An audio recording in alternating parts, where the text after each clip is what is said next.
minus 5, minus 4, minus 3, minus 2, X minus 1. Fire. Lights out, everybody.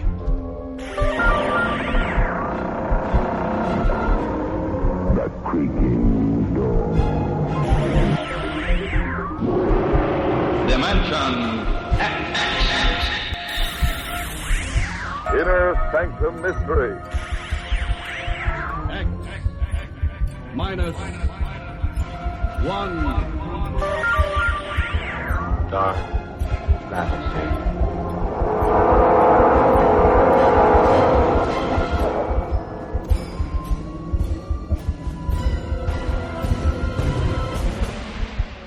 Hello everyone, welcome to Sci-Fi and Horror, brought to you by Dwayne Old Time Radio. Sci-Fi and Horror features some of the best programs from the golden age of radio, including X-1, Orbiter X, Dimension X, it's a lot of X's, Lights Out, Ray Bradbury, Dark Fantasy, and many, many more. Before we start today's sci-fi and horror thriller, if you enjoy what I'm doing, let me ask you to subscribe to my channel. Subscribing is 100% free, and you will receive notifications on new posts. Lastly, if you have a moment, please write a short 1 or 2 sentence review or give a rating on your preferred podcast service. A positive review or rating would help me out a lot. And now, on to the show. And again, thank you for your support. We're going to start the month of June by bringing back the Foundation Trilogy by Asimov, the last 2 episodes. Episode 7 and Episode 8. These 2 aired June 17th and June 24th, 1973 on BBC Radio.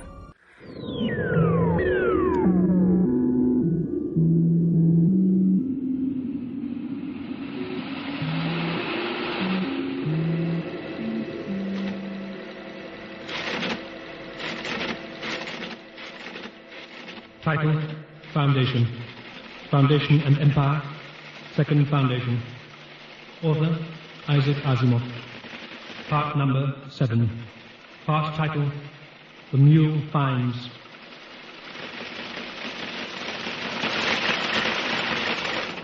Encyclopedia Galactica 116th edition. Entry, Calgan. The Mule's regime, using the planet Calgan as its capital, took on a more conservative and arguably more constructive aspect. The rate of expansion by conquest was greatly reduced. The Mule's government of anonymous bureaucrats concerned itself with consolidating its control of territory already held.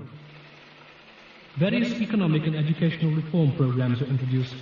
The program of emotional control was virtually perfected and made total, with a small number of deliberate exceptions, the so-called permitted free thinkers. The Mule himself grew increasingly obsessed with the search for the Second Foundation, despite popular doubts as to its existence.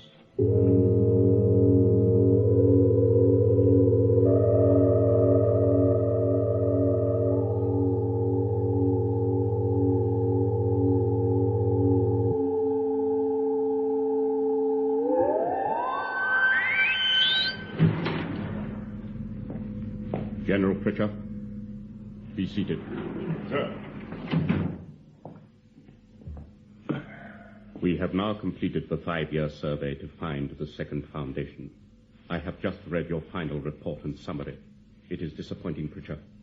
Yes, sir. I know. I can't see any other conclusion than the one I reached. On all the evidence we have, sir, there is no Second Foundation. And the evidence of Ebeling Meese? Sir, Meese was working under the artificial stimulation of your brain control. You may have pushed him too far, giving him a feeling of competence, of achievement that was really just the delusion of a disintegrating brain. He could have been wrong, sir. No, he knew. He knew the answer. And if he had lived one more minute, he would have told me. 5 years of effort need not have been wasted. Sir, we have searched everywhere. Every single planet, every asteroid. The Second Foundation has had 300 years to grow and to make its influence felt. The First Foundation was a galactic power within 100 years. But after 300 years, there's still no sign of the second foundation. Surely that points to one conclusion, that it does not exist. It exists. It exists. Secretly, yes, but it exists. Pritchard, I have decided on a change of tactics for the search. You will go out again, Sir? For the last time. But this last time you will share the command. Share it with With who, a sir? young man called Bale Chance. I've never heard of him, sir. No, I imagine not.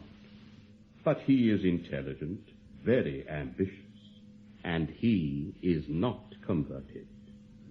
I fail to see the advantage of that, sir. There is one advantage. You are an experienced and resourceful man, General, but you are converted. Your motivation is simply an enforced and helpless loyalty to me. When you lost your own natural motivations, feelings, you lost something else, some drive, some subtle instinct that I cannot replace. Chanis still has that, because he is free. He is still himself. Sir, I can remember myself quite well as I was before, when I was your enemy.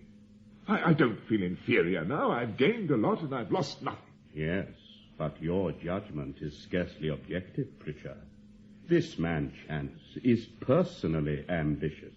He is quite trustworthy because of that. He knows that by increasing my power, he increases his own. That ambition, that self-seeking, could give him a slight edge in the search. But then why not remove my own conversion, sir, if you think it would improve me? Never, Pritchard, never. If I were to release you now, you'd kill me. Sir, that is unthinkable. Yes, as long as you remain converted. But the human mind resents control, Pritchard. Believe me, if I were to release you now, I would face the hatred you do not now show, which you do not even know you possess. But how can you trust this Chanis completely if he is not converted? I cannot. That's why you will go with him. Ah, yes, sir. You see, Pritchard, if he should stumble on the second foundation, it might appear to him that an arrangement with them might be more profitable than loyalty to me. That's when your presence would be important. Do you see? I do, sir. But be careful with him, Pritchard.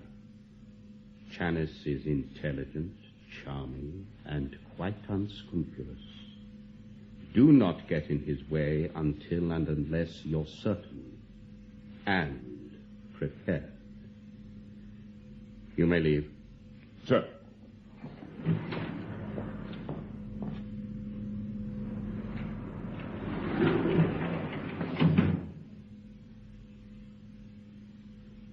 Chanis, you may enter.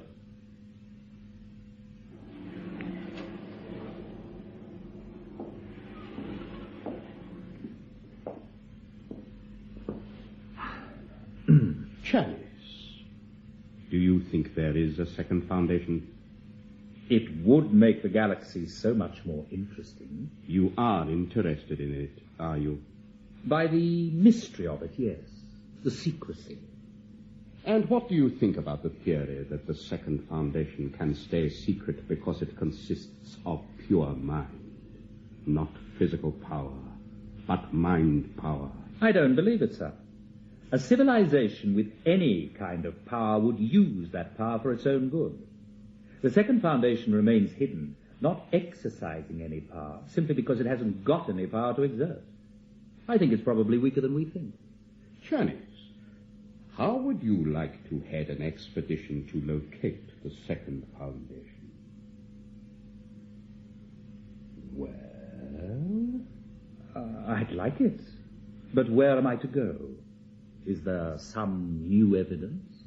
Where you go would be entirely up to you. You'd be free to follow your instinct, to play your hunches. You accept? Yes, sir, willingly. Good. General Pritchard will be with you on the mission. I thought you said I was to head the expedition. General Pritchard has experience which could be useful to you. And because he's converted, you can trust him? No chance. Quite the opposite.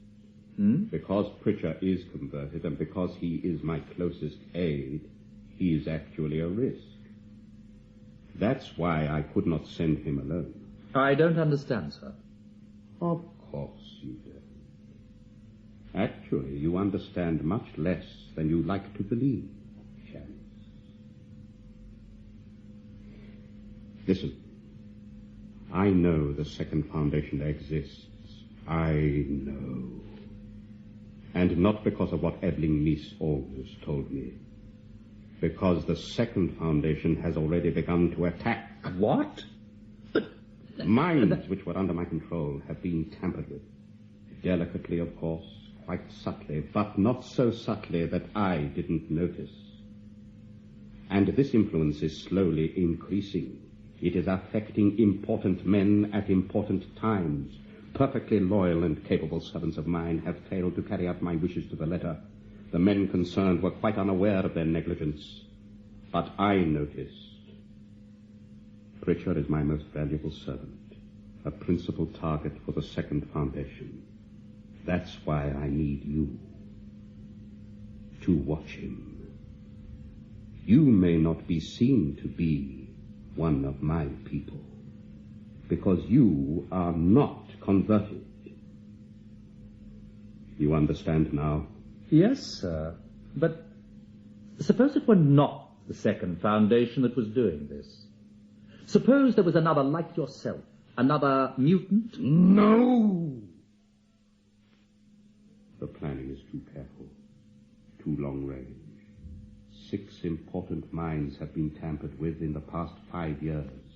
That indicates a patience beyond a single mutant. A single mutant would be impatient with a single lifetime to achieve his ambitions. No, Janice. It is a whole world, a civilization.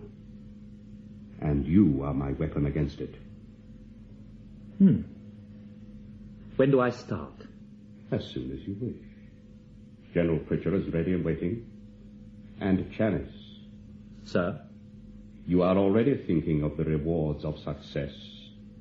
A unique service would deserve a unique reward. As my successor, perhaps. Imagine yourself as ruler of the galaxy, heir to the mule. If you succeed, your ambitions would be satisfied.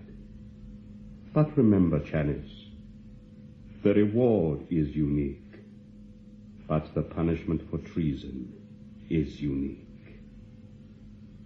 I would take your mind, Janice, slowly. And to be sure you understand.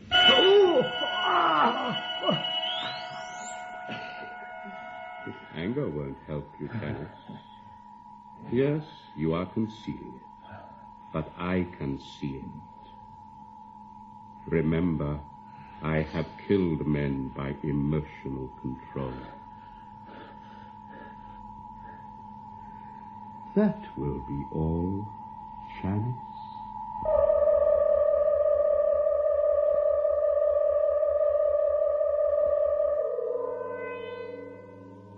Gentlemen, I have called this meeting of the Guardians to inform you of an important decision and to give you the opportunity to question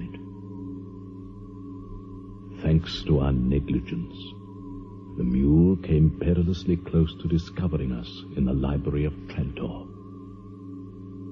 It was no credit to us that he was frustrated then. You all know the price we have paid.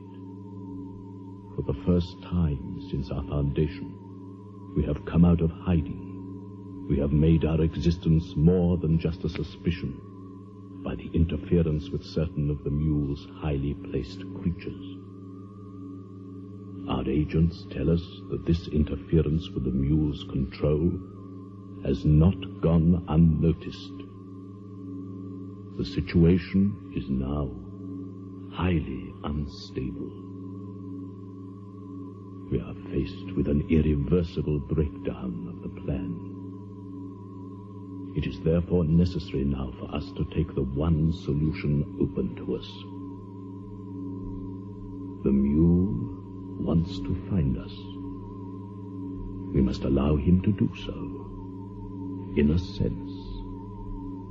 I repeat, in a sense.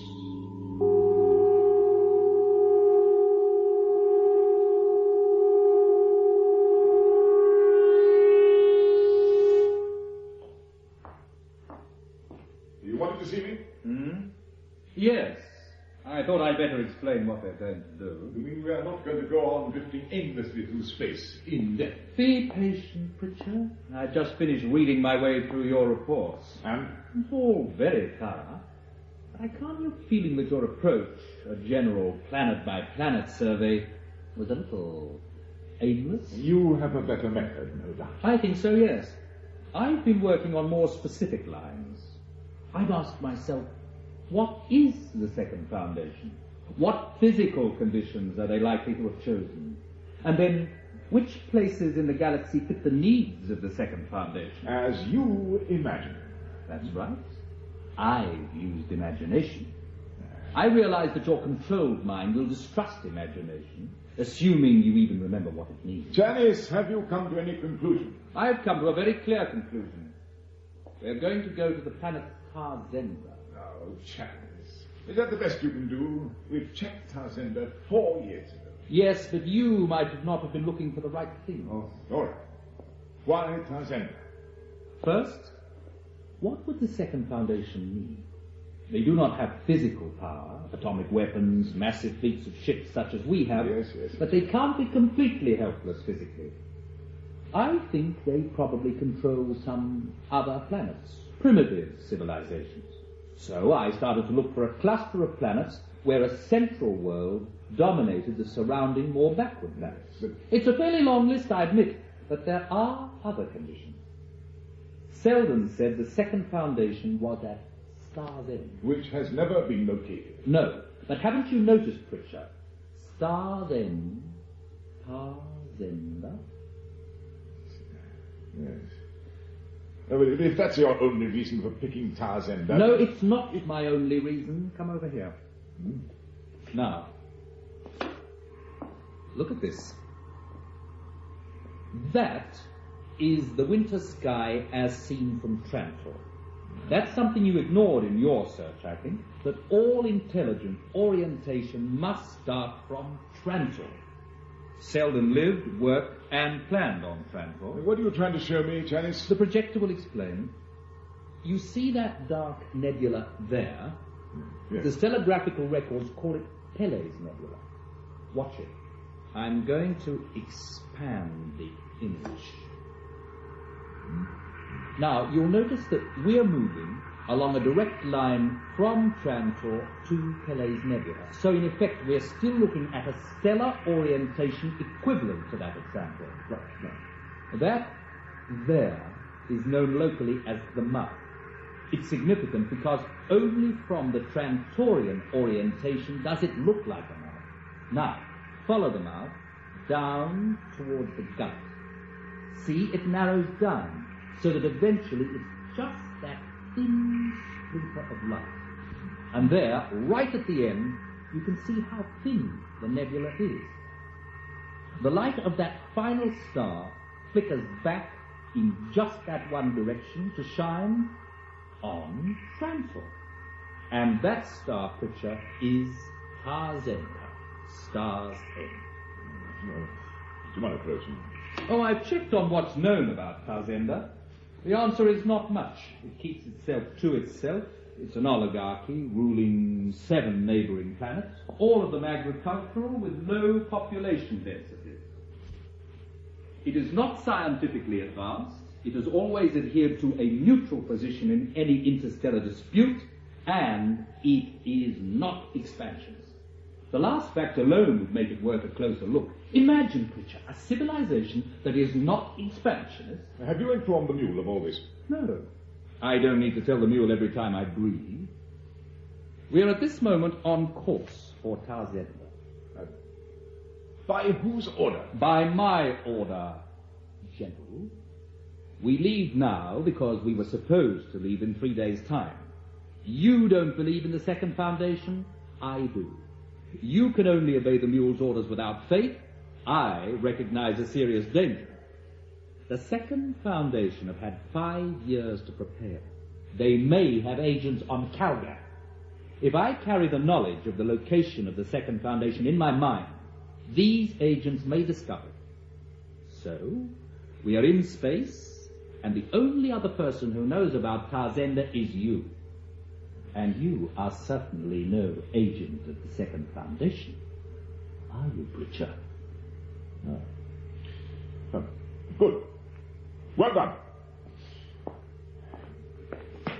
However, you will consult me in future before making decisions of this nature? But, of course. General? Excuse me, sir. What is it, Huxlani? I made the equipment inspection, as you asked, sir. Good. And? Could we speak somewhere more private, sir? All right.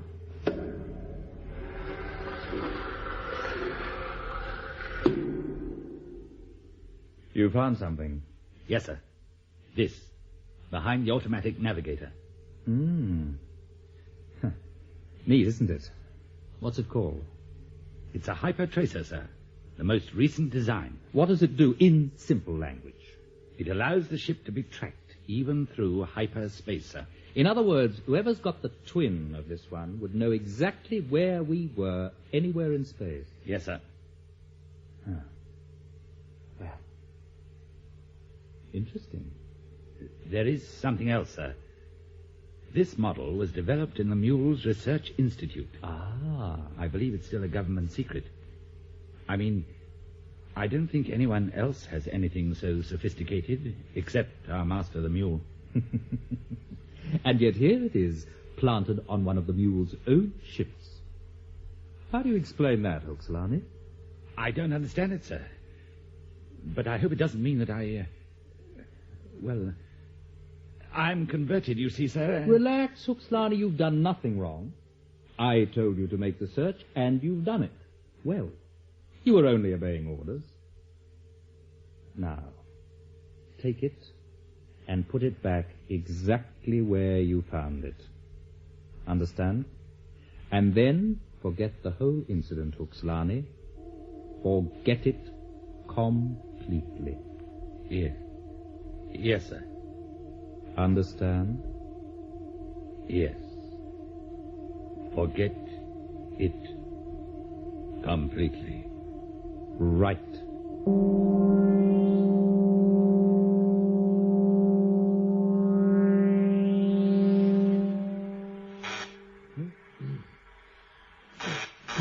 Yes, what is it? Janice here, Pritchard. Sorry to disturb your sleep, but we're moving in towards the Tarzenda system. Yes, well, wake me when the ship lands. Ship won't be landing. What? We're going down alone, Pritchard. Just you and me in a capsule. The ship can stay in space, just in case there's any trouble. Oh, yes. Well, all right. I'll be with you immediately.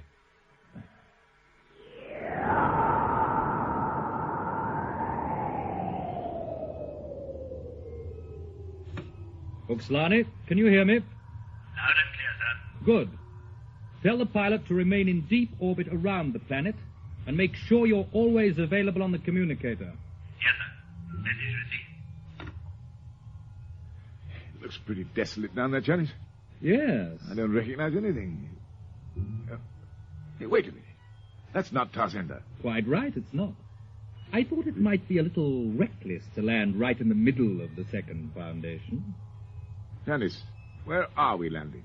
A little agricultural planet called ORSON. Oh. One of the farm worlds that services Tarzenda. Yes. All right, Janice. No objection. I do realize it must be difficult for you trying to keep up with a mind that's free. Right. Down we go.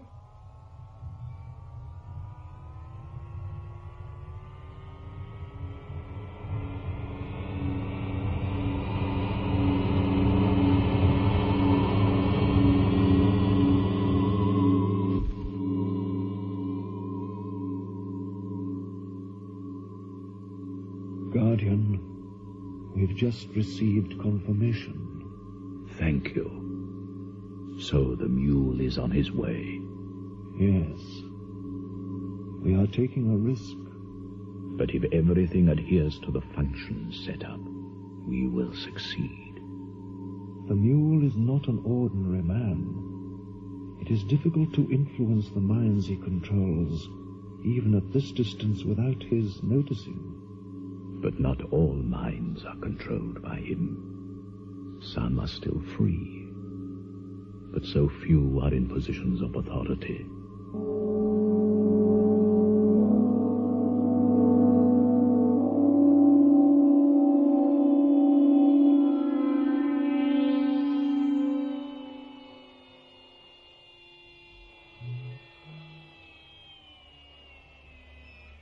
Systems off.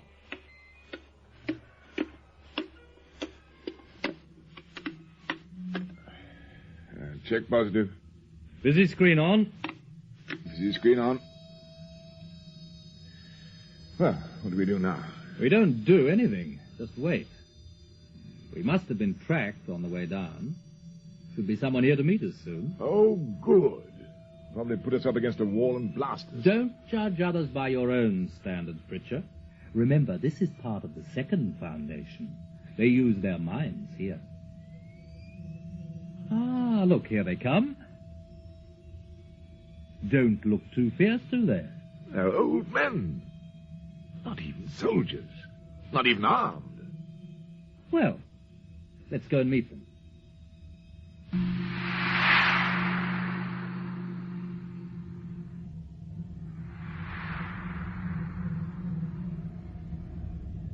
We come in peace. Oh, we don't doubt it. Welcome to Rossem. Welcome indeed. We are the local elders. If you care to come with us, we can offer you our willing hospitality. Thank you. Thank you both. It's lucky for us you were close by to welcome us. Oh, nothing lucky about it. We were expecting you. Really? Yes, the governor said you'd be coming. Keep an eye out for visitors, he said. Don't be so suspicious. How did he know we were coming? I don't know. The only way to find out is to go with him. Gentlemen, will you come with us?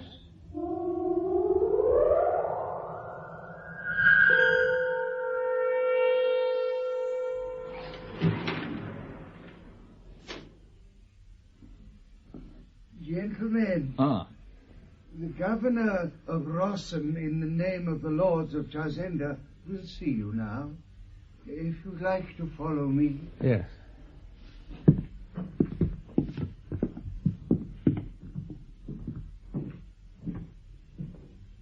Your Excellency, our visitors. Thank you, friend. You may go. Your Excellency, honored visitors. Your Excellency, thank you for receiving us at such short notice. I hope we're not interrupting your work. Oh, no, not at all. The fact is, I'm glad of any interruption. Please be seated. Thank you. Drink? Yes, please. And you? No. Thank you. Well, please yourself. To you. Ah. To you. That's better. What was I saying? Oh, yes, always glad of interruptions. You see, the fact is, it's not much of a job, really, governing a place like Rossem. Very quiet, very quiet. Farmers, that's all we have here. But since you are here, I wonder if you could tell me something about yourself, whereabouts you come from, that kind of thing. I have to fill in the usual forms, Purely routine, of course. Oh, we understand, Your Excellency. We come from a small world in the Santani sector. Oh, do you? Ah, well, that's quite a long way from here, I imagine. Yes, Excellency, it is. Yes.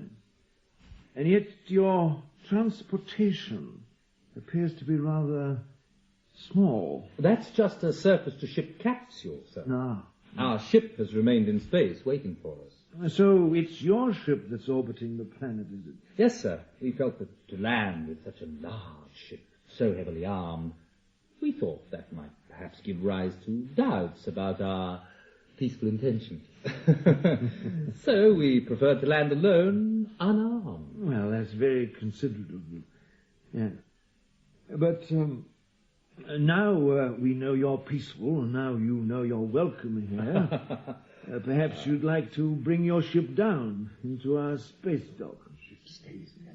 We have quite good maintenance and repair facilities there, and I'm sure your crew would welcome the rest. Forgive us, Your Excellency, but I'm afraid the ship has to stay where it is.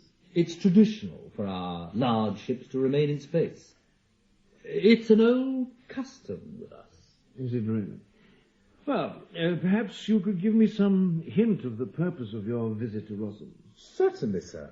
We are very interested in establishing trade relations. Trade? Look, Captain... Captain Chanis, sir. Chanis, yes.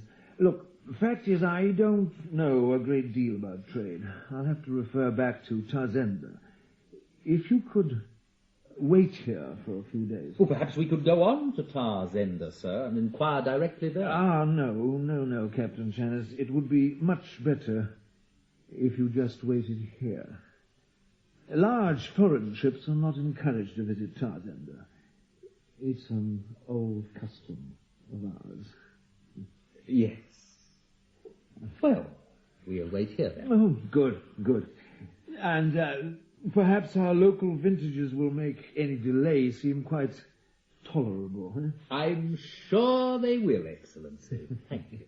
One more thing before I open another bottle. Hmm?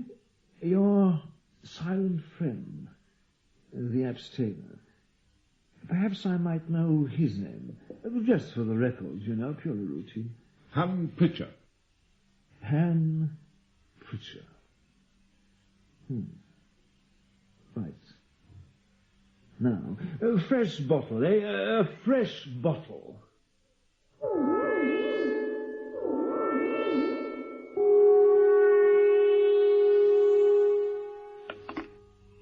Any communications at all yet?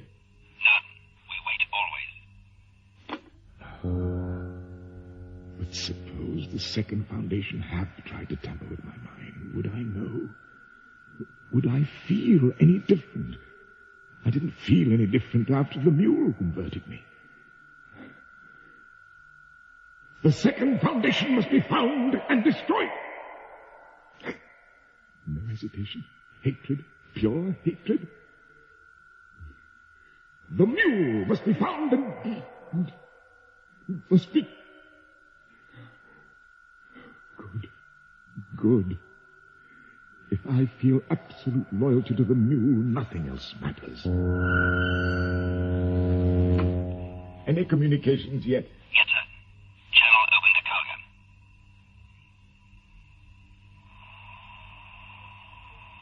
cargo. Ready to report, sir. Go ahead, Pritchard.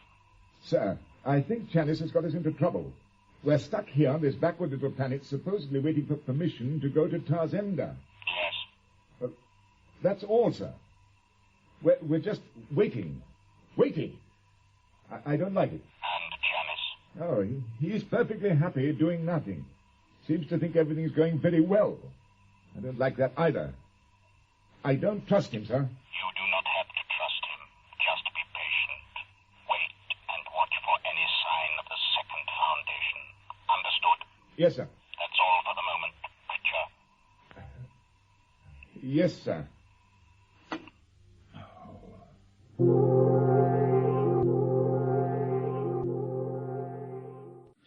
Our pride and joy. Pig Farm 155. What do you think? It's very impressive. It is, isn't it? There's something about pigs. They have such dignity. Oh, and intelligence. Oh, very shrewd animals, pigs. There's something deeply reassuring about being surrounded by hundreds of happy, well-fed pigs. Don't you think? No, they smell. Ah, but what a smell. What an aroma. What a perfume. Perfume? Yes, it's a very individual smell. Oh, it clears the mind and soothes the nerves. See him? See that one? His great-grandfather was the biggest boar ever produced on the whole of Rossum. You don't seem to share our love of food, sir. Pigs smell bad, but taste good. That's all I know about them. All I want to know. Well then, perhaps we could move on. We've arranged a little visit to our finest mush farm. Mush? I'm sure you'll enjoy that. What's mush? Have you never eaten much? To the best of my knowledge, never. Imagine it, brother. Never having enjoyed a good dish of mush. I know. And just think, there must be some people on our visitors' world who will live and die without ever having savored the taste of mush.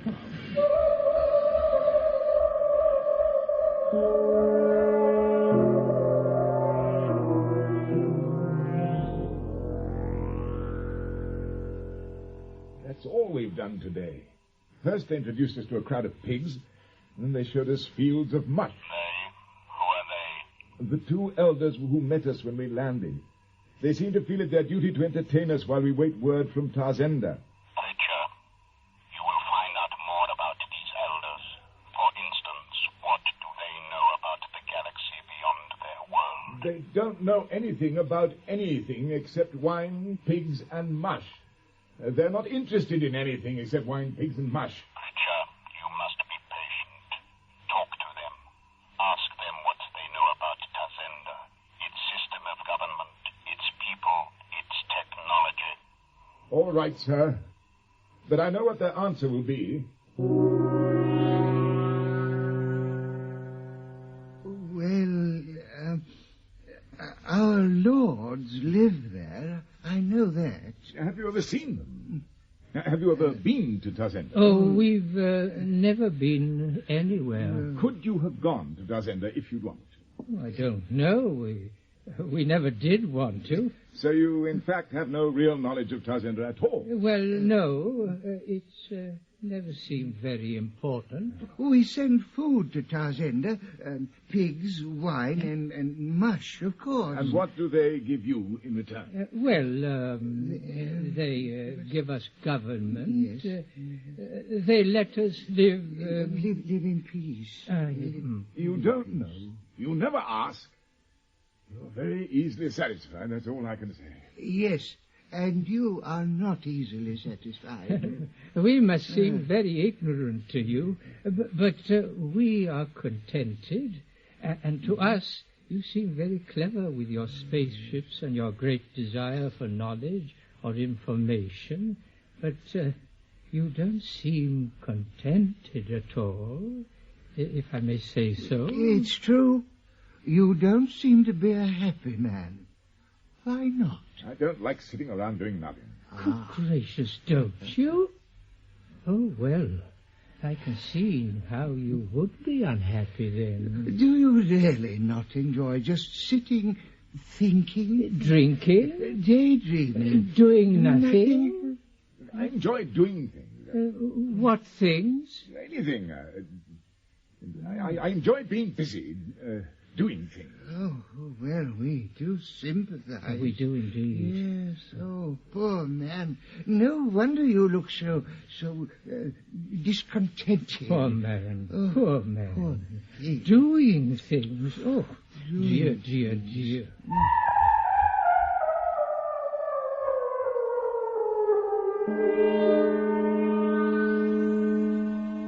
They know nothing about Tarzenda, sir. What did you talk about? Just, well, they feel sorry for me, sir. What? They feel sorry for me. They're ignorant old men living on a boring, backward planet, with nothing to do all day, nothing to hope for, nothing to work for, fight for. And yet they feel sorry for me. Somehow it makes me feel uneasy. I don't... Roger, where is Janice at this moment? He's in his room, sir. What is he doing? Nothing.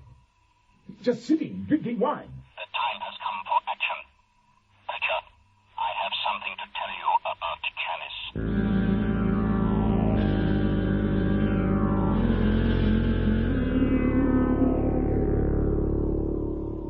Guardian, a message from the center.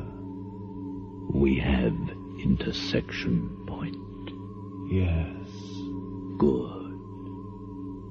Very good indeed.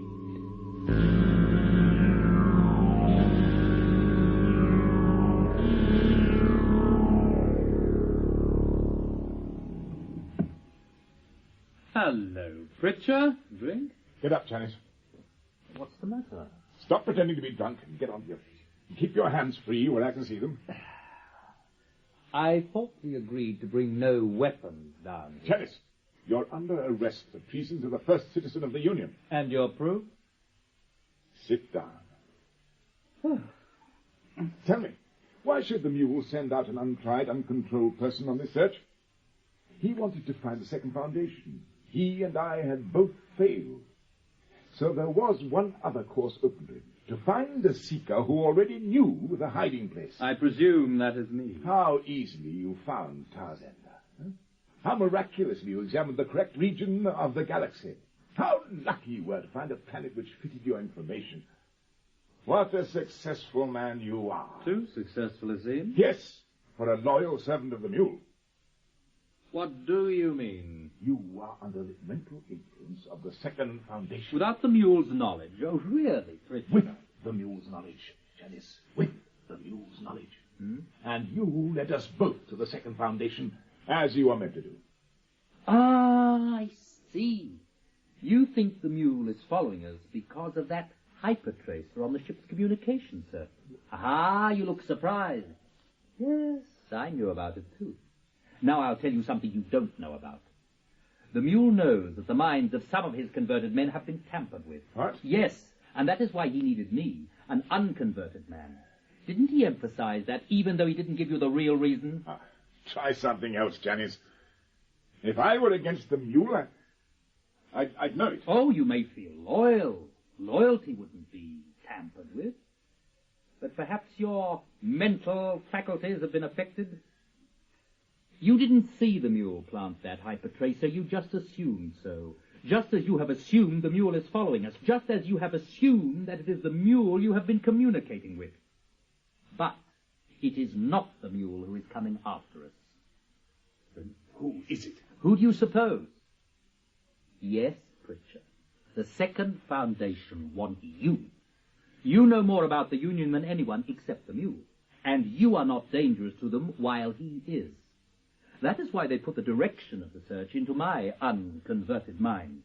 I knew that, but I played along with them. They wanted us, we wanted their location, so why not play their game? Now, give me the blaster. It isn't your mind that made the decision to kill me, it's the second foundation within your mind. No. Give it to me, Pritchard. Come on, give it to me, and we'll face whatever happens together for the Mule. No, Pritchard. Stay just as you are. I was right. It was you following us. He is a traitor. I knew it. Well, I am not a traitor. I may have been mistaken about Pritchard, but I am not a traitor. I thought General Pritchard was under the control of the Second Foundation. you no longer think so. No, I can't, or else you wouldn't be here. Well, let us get this straightened out, shall we? We will not be interrupted, by the way. I've thrown an emotional repulse field around the building. Nobody can break through that without losing his sanity. Now, Janice, how do you explain this odd theory of yours, that it was not really me who was in contact with Pritchard? Sir, I can only suggest that the idea was put into my mind. By the Second Foundation? Well, it must have been. And yet I wasn't aware of any control. I suppose you think now that your idea to come to Descender was also put into your mind by the Second Foundation. I suppose it must have been, sir. But I don't see why. Really, Janice? Really? If I were a traitor and knew the whereabouts of the Second Foundation, you could convert me and learn the knowledge directly. True. If you needed to trace me, then obviously I didn't have the knowledge and so was not a traitor. Your conclusion? I am not and never have been a traitor. Irrefutable. Sir, I can't have been mistaken. There is a third explanation, Pritchard. Do you see it? No. Only one kind of man could both know the location of the second foundation and prevent me from learning it. Vale Chanis is, and always was, a loyal member of the second foundation. Your evidence? Important minds under my control have been tampered with. The medium of interference had to be unconverted and fairly close to the center of my empire. That left quite a large field to choose from. But you, Chanis, you were a man apart. You were too successful. People liked you too much. Even I liked you. That made me very suspicious. I invited you to lead the expedition to find the second foundation. And you were not surprised at the offer, Chanis. I observed your emotions. No man of real competence could have avoided uncertainty at that moment, but your mind showed no uncertainty. That meant you were either a fool or an enemy. And I knew you were not a fool. So you were a second foundationer.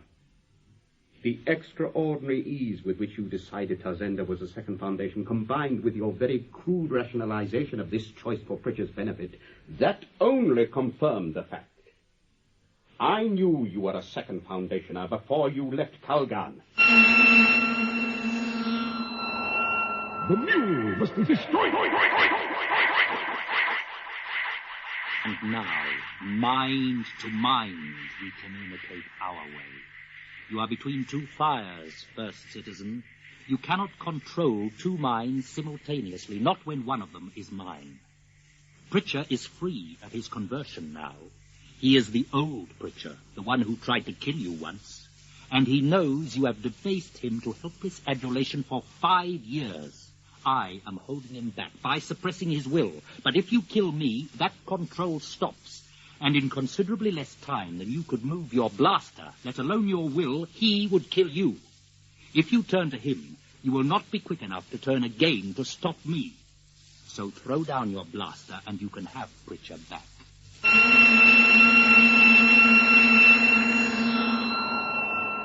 So, I miscalculated your abilities, Chanis. It was a mistake to have a third party here when I confronted you. It introduced one variable too many. A mistake that must be paid for. What about Pritchard? What about him? He is not important. He is an instrument, that is all. I did not know the second foundation was humanitarian. There are many things you did not know. Will he survive? Yes.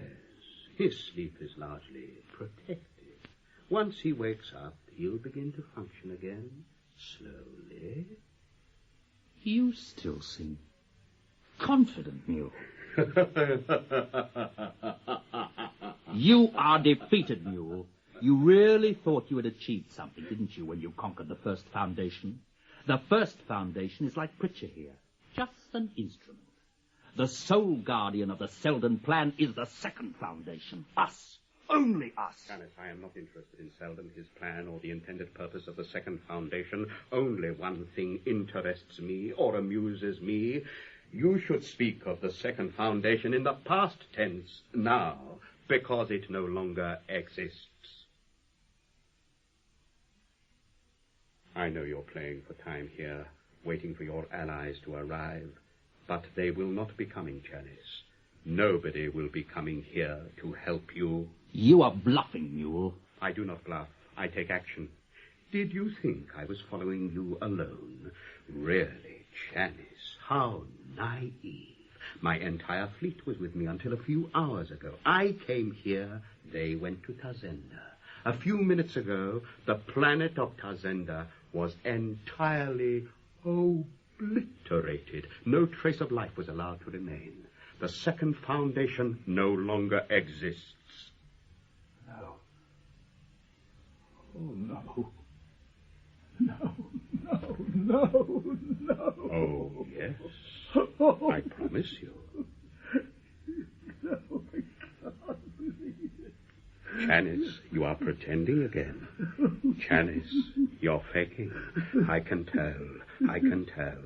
Tazenda is destroyed, and yet your despair is not real. Chanis, what is the truth? Tell me the truth, Janice. What is the truth? Talk.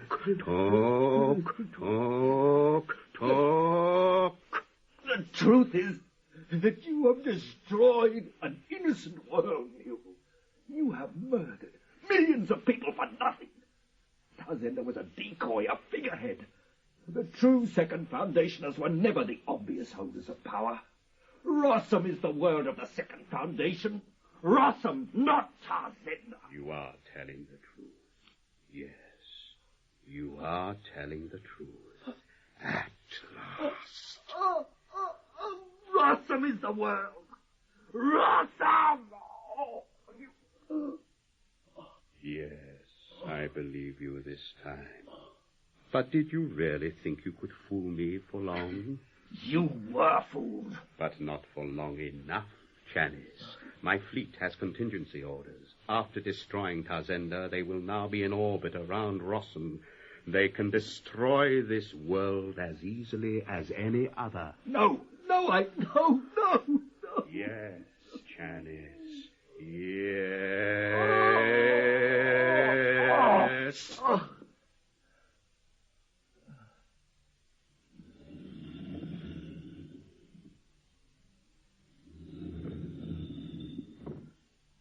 Who are you? How did you... I am the first guardian of the Second Foundation.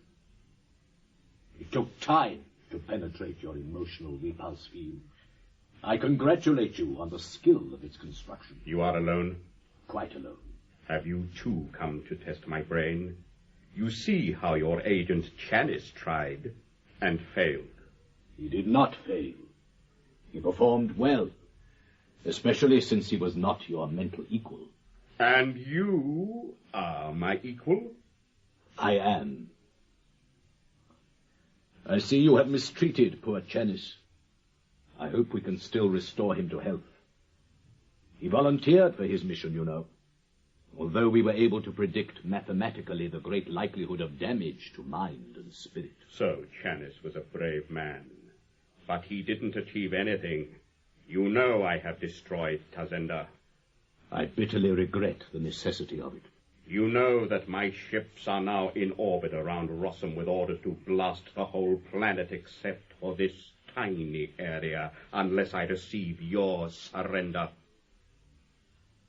My evaluation of you was inaccurate in one respect. Even when I knew you were a mutant, I failed to realize what a pathetic creature you were, how you were driven on by your terrible feeling of inferiority. It did not occur to me to pity you at first. Now, of course, I do pity you. Poor megalomaniac, so starved of affection and love. Do you really think you can blast the galaxy into loving you? Do you really think the controlled loyalty of converted minds can ever compare to true affection, freely felt? I do not need affection. I do not need love. I have power. I control. I conquer. Yes, but how miserable you are. Aren't you, Mule? Of course, the fact that you're an emotional cripple is not to be condemned. Merely changed, cured. I cannot give you physical well-being, I'm afraid. But emotionally, you can be healed. Believe me, Mule, we will help you to be happier. You talk of helping me. I am about to destroy the Second Foundation.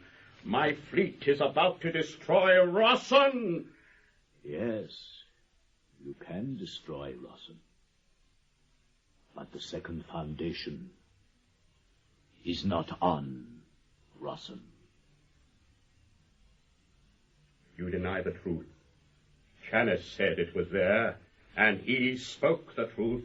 Yes, the truth as he believed it to be. I stripped his brain. I saw it was the truth. Yes, the truth as Janice knew it. But when he volunteered for his mission, he not only accepted the risk to his life, he accepted the most drastic emotional and mental surgery. His character, his ideas, and his memory were replaced by synthetic models. Janice himself honestly believes ORSON is the second foundation. He believes he was born here, and that his family and everything he values is here. Then ORSON is not the second foundation? Do you think we would ever risk the second foundation for you? We took some risks, Mule, but we are not insane. The second foundationers who were here, acting as drunken governors or simple village elders, have left the planet. While your ships were busy with the massacre of Tazenda, second foundationers were already on their way to your home planet, Calgan. It is too late for you to catch them now, but do not worry. They are not going to destroy anything at all, except your emotional control over the people of your empire. Within a matter of days, or even hours, there will be no mind controlled by the Mule. Everyone will be a free thinker again. At least insofar as the normal human brain is ever able to think freely. I think you can abandon your dreams of galactic empire. Do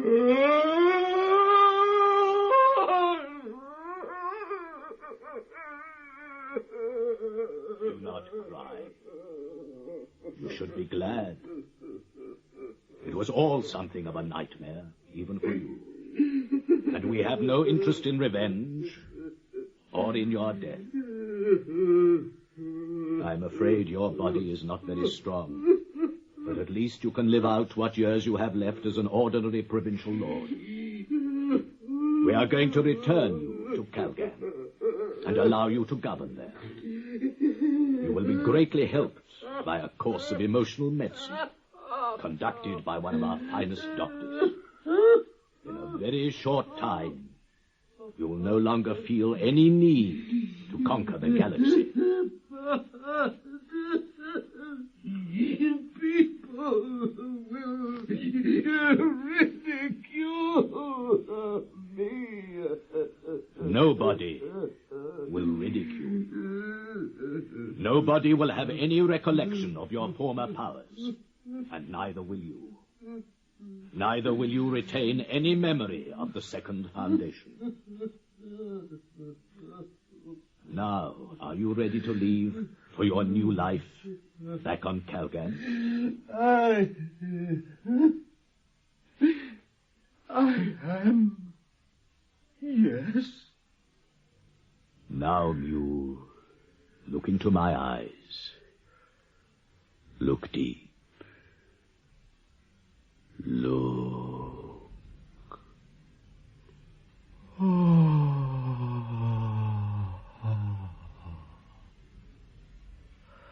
Very well. You may leave now. Yes? Back to Calgan? Certainly. How do you feel?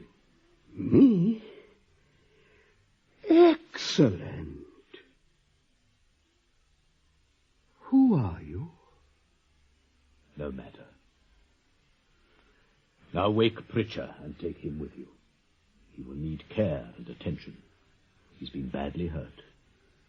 But he has no memory of emotional control, and therefore no desire for revenge. Revenge? For what? Never mind. Just go with him. Yes. Come on, Pritchard. Wake up. We are going home. Everything's all right. We're going home.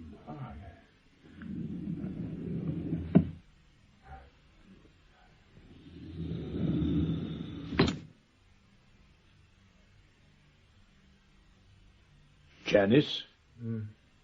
Janice, how do you feel? Weak. Yes, that is to be expected. Do not worry about anything now. We will soon have you back to full health, and with your own feelings and memory back again. Is it true that ORSON is not the second foundation? Not my home? Quite true. You had never been here before this visit. I am taking you back to our real home now. You will soon be back on the real second foundation with your family and friends. You will have your genuine memories back. Can we be sure that the mule will never remember? Quite sure. The mule will never even conceive the idea of a second foundation. Our problem in the future will not be the mule. The real problem we will face will be the first foundation. But why? The first foundation is now free again from the mule.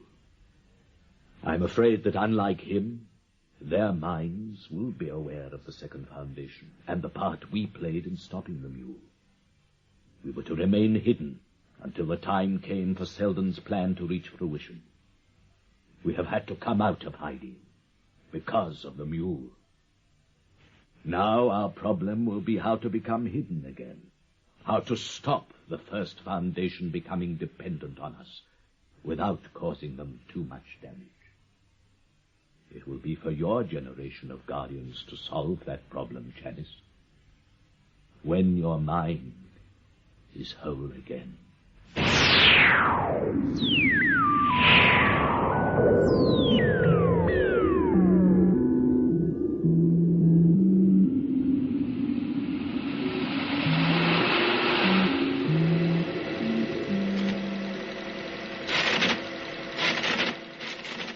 Title, Foundation. Foundation and Empire, Second Foundation. Author, Isaac Asimov. Audio adaptation, Mike Stott. Part number 7. Part title, The Mule Finds.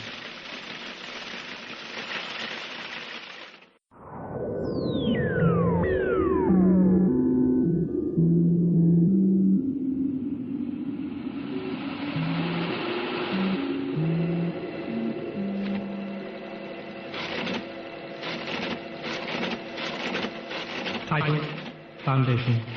Foundation and Empire, Second Foundation. Author, Isaac Asimov. Part number 8. Part title, Star's End.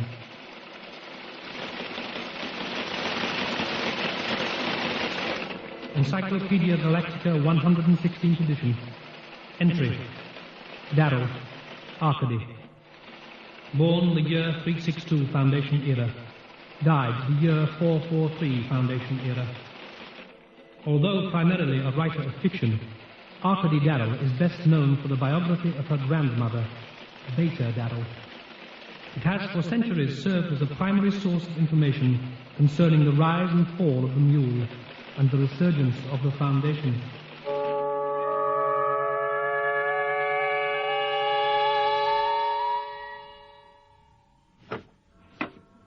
The Future of Selden's Plan by A. Darrell. The Foundation's past history is, I am sure, well known to all of us who have had the good fortune to be educated in our planet's efficient and well-staffed school system.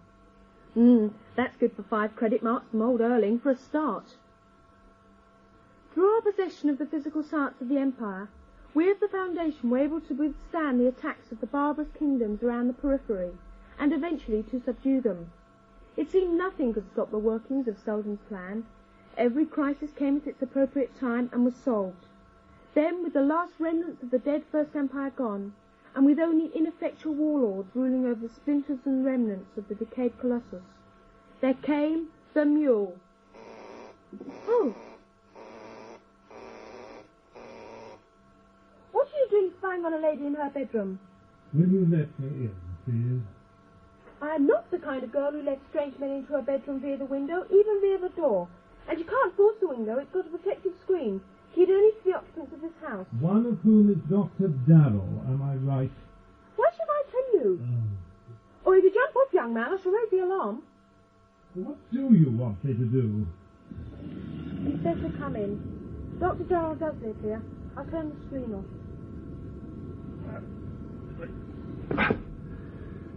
Well, you are risking your character and reputation, aren't you? No, you are. If anyone comes, I'll shout and yell and say you forced your way in. And the deactivated protective screen? Easy, there isn't one. How old are you? Don't be impertinent. Oh, don't leave now. My father's expecting you. Actually, I'm not supposed to know about it. That seems a forlorn hope on the part of your father. But how do you know he's expecting me? He was secretive. You're secretive, it's obvious. Really? And if you're wrong, and he's not expecting me, but someone else? Then at the slightest move, I'll hit you with my ball court club, which is under my bed. As we're being so friendly, may I introduce myself? I'm Peleus Amthor. And I am Arcady Darrell. Good. Now, perhaps you'd kindly... Arcadia, will you... Oh, who are you, sir? Dr. Darrell. I'm Peleus Amthor. You're expecting me, so your daughter says? So my daughter says. Oh, will you come with me, please? And... Oh, Arcadia, you seem to have left the transcriber running.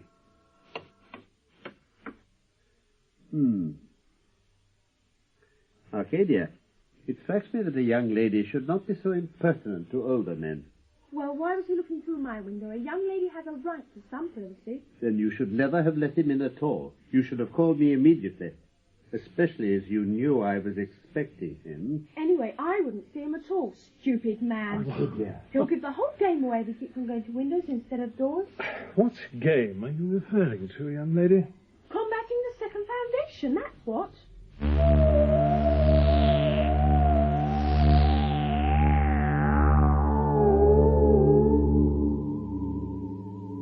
You have reached the end of your theoretical studies. The time has come for your initiation into the practical workings of the plan. Yes, Guardian. Now, study the wall. There you can see the plan in its entirety. A finished work of art, is it not? Yes, Guardian. Wrong. It is not finished. That is the first lesson you must unlearn. The Selden plan was neither complete nor correct. It was merely the best that could be done at the time. Generations of our people have studied the equations, worked on them, and improved them. Before you are admitted to the guardianship, you too will have to make an original contribution to the plan. Now, tell me the aim of the plan. To establish a human civilization based on an entirely different orientation from anything which has ever existed before. What is this orientation to be? A civilization based on mental science. In all the history of mankind, advances have been made primarily in physical technology, the capacity to control an inanimate world. Control of self and of society has been left either to chance or to intuitive ethical systems based on inspiration and emotion. The result is that no culture has ever existed of greater stability than 55%, and even these have only existed as the result of great human misery. Why should not this desired civilization, based on mental science, come about spontaneously, without the plan? The benefits to be derived from mental science are not perceived by most human beings, because although they are longer lasting than any physical benefits, they are more subtle and less apparent. Therefore, a spontaneous orientation around the mental sciences would at best lead to a benevolent dictatorship by the few who could perceive its benefits.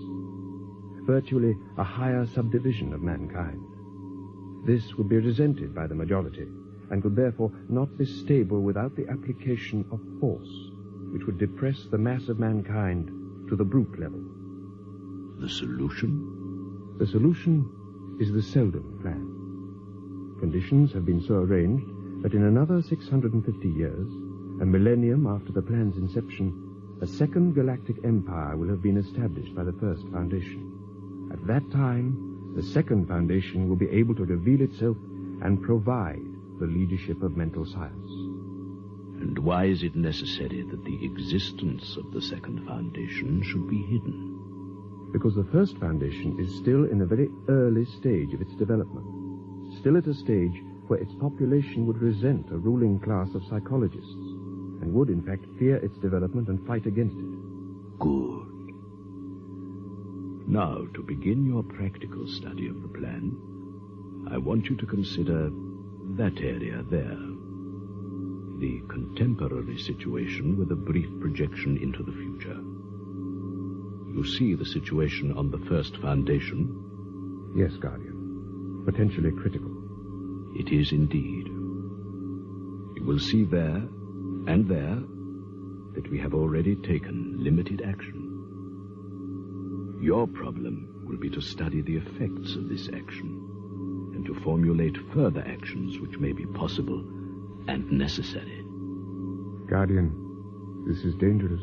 Yes, we have considered other, less definite actions, and the equations clearly showed they would not achieve our aim. So we are left with this one course of action. Do not worry. You will not be alone.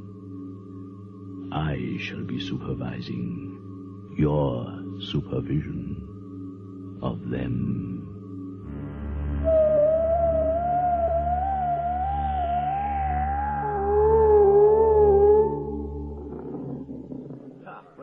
Gentlemen, may I introduce Dr. Phileas Anthor of the Clive's laboratory. He was the late Dr. Clive's chief assistant. Dr. Anthor, this is the Emeritus Professor of Physics at the University, Elvet Semic. How do you do? Joel Turbor, the well-known physicaster and commentator. My pleasure. And last but not least, Homir Mun, the Senior Foundation Librarian, and also the leading expert on the mule and his theory of power. You flatter me, Darrell. How do you do, Anthor? Gentlemen, please sit here. Now, I've checked Dr. Anthor's brainwave pattern to the 5th level, and he has checked yours and mine. So we can rest assured that we are all who we say we are. Dr. Anthor. Thank you, Dr. Darrell. Gentlemen, for some time there's been speculation about the existence of the second foundation, and for those who accept that it does exist, speculation on its purpose and its effects, particularly with reference to ourselves. I have conclusive proof of its existence and its effect upon us. Proof? Don't you really say that? Now, I'm an electroneurologist by training. I worked with Dr. Clive until his death a few weeks ago. And I was in charge of organizing the results of a survey that Dr. Clive conducted, a survey on the brainwave patterns of the upper levels of our society. Dr. Clive himself died before the analysis had been completed. However, I completed the work as best I could, and it was during the analysis that I saw for myself what had so excited Clive before his death. I brought this evidence with me in the form of copies of a dozen or so selected brainwave records, and I'll project them for you. The first four, they're all government officials on Anacreon. This is a psychological researcher from the University of Locris. That's an industrialist from Siena. And the remainder, they're members of the provincial legislatures of Locris, Anacreon, Siena, and Haven. All these men and women have two things in common. Firstly, specialized knowledge of psychology. And secondly, well, this may be seen on the records themselves, and I'll ask Dr. Darrell to interpret them. Well, the crucial area is there, in the Taurian secondary wave area. There's a quite distinctive plateau common to all of them. What are we supposed to make of that? I'm not sure. Even in amnesia, where there is suppression of this level, I've never seen anything like that. It's a complete absence, a removal. Yes, I agree. With no sign of any physical surgery, no drug traces, we have clear evidence of the removal of part of the brain. Ah. And you think this was done by the second foundation? I think we all do. We've all suspected something like this. Now we have the proof. Dr. Antor, how widespread is this Second Foundation infiltration? Well, in detail, we don't know. But in general, it seems so far to be restricted to citizens of the outer worlds. Terminus itself seems to be still clean. Seems. But, gentlemen, all we can be sure of is that at this moment we five are still ourselves. Those people whose brainwaves you saw are quite unaware that they're being controlled. Any one of us could be affected, probably quite suddenly, and be completely unaware of it. Well, gentlemen, I'm just a librarian. Oh, maybe I am an expert on the mule, but really it's purely antiquarian interest. I'm quite out of my depth here, and I mean, this is dangerous. I don't see what we can do about it. I mean, we can talk, but what can we do? Is there anything we can do? Yes, Mon, there is. We can find out more about the Second Foundation. But how? The mule spent the first 5 years of his rule searching for information. He failed. We don't actually know why the mule suddenly abandoned the search, do we? Because it was hopeless to go on. Because he failed. What if he stopped because he succeeded? What? Succeeded? The mule's palace on Calgan is still completely intact, isn't it? Yes. And nobody's allowed to touch anything there, right? Yes. It's a kind of shrine nowadays. The local people have all kinds of superstitious beliefs about it. Now, the most interesting Mon, one... have you ever considered that the superstition that protects the place might have been arranged by the Second Foundation? What if the results of the mule's search are there in his palace? And what if they contain a clue, one clue, that we could use? No, I hardly think Look, that you'd it's find... possible, at least. We need to grasp every chance, no matter how slight. You're suggesting a mission to Calgan? Yes, I am. Who do you think should go, Anton? Somebody with 2 qualifications. First, expert knowledge of the mule. Second, the experience in searching through old documents. Well, now, who could we... Oh, I see.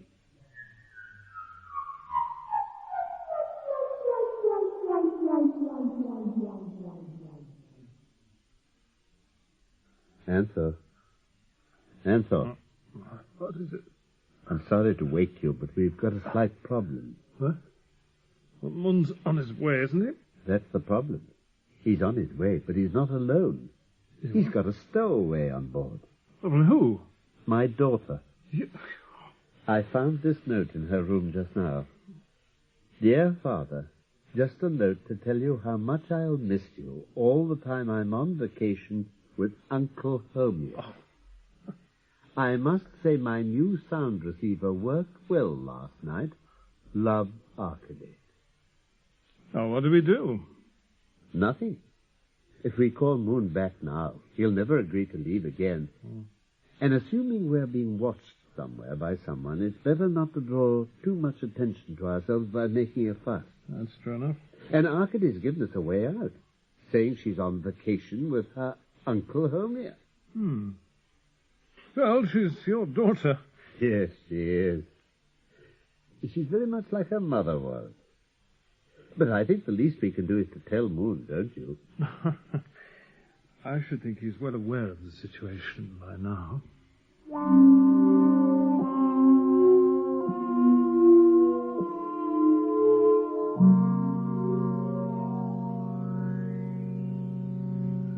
Mr. Mon, Uncle Homer, wake up now, wake up. Oh, good morning, Arcady. Good morning, sleep well. No, Arcady, what are you doing here? I'm having a little holiday with you. But it's quite all right. Father knows all about it. I've left him a note and I just got his reply. It says, have a good time, and best wishes to Uncle Homer, Father. But I'm not your uncle, Arcady. I'm nobody's uncle. We can always pretend, Uncle Homer. But this is outrageous. It was bad enough having to come here on my own, getting bundled on board and blasted into space. But now it's even worse. Worse? But I'll look after you. Breakfast for a start. Breakfast? I made it just for you. Oh. Well... Now you just relax and enjoy your holiday.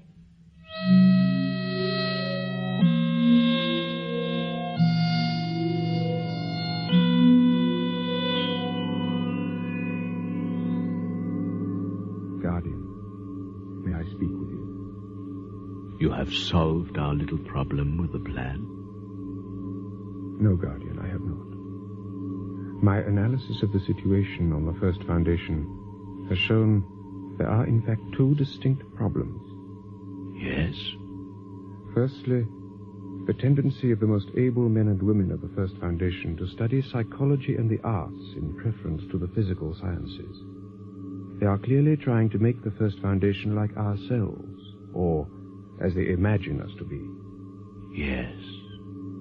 The action already taken, induced brain absences, the elimination of Dr. Clive, and the continued infiltration, seems to be at least containing that problem. But the second problem, the economic stagnation, the enormous reduction in scientific research work, the fact that there have been no recent renewals of the defense fleet, is not being dealt with at all. The First Foundation is placing a growing reliance on our protection and are increasingly failing to look after themselves. We must do something to correct that trend. What is your correction? Guardian, I have considered your recommendation to cause minimal damage, but the only cure I can see is to create a limited war against the First Foundation.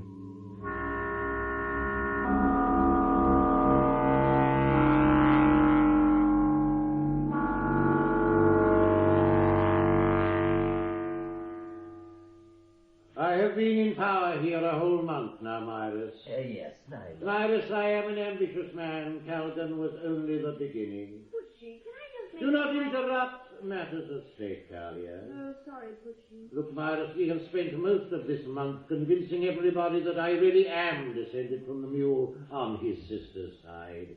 So I do have a perfectly legitimate right to the throne. It is widely accepted now, my lord, especially since my chance discovery of the old family tree. Yes.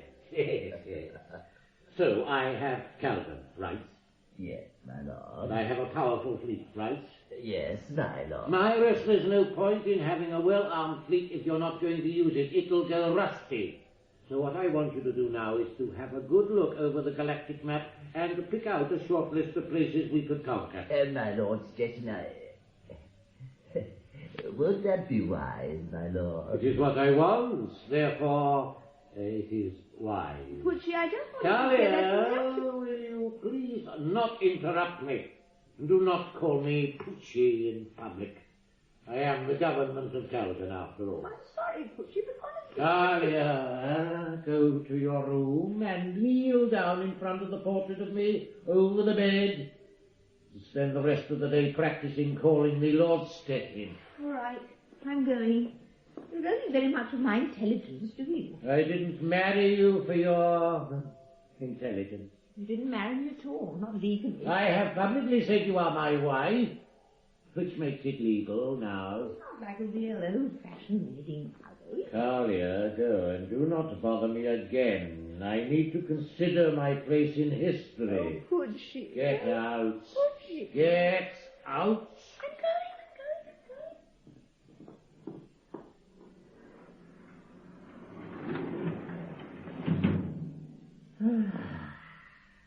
Now, as I was saying...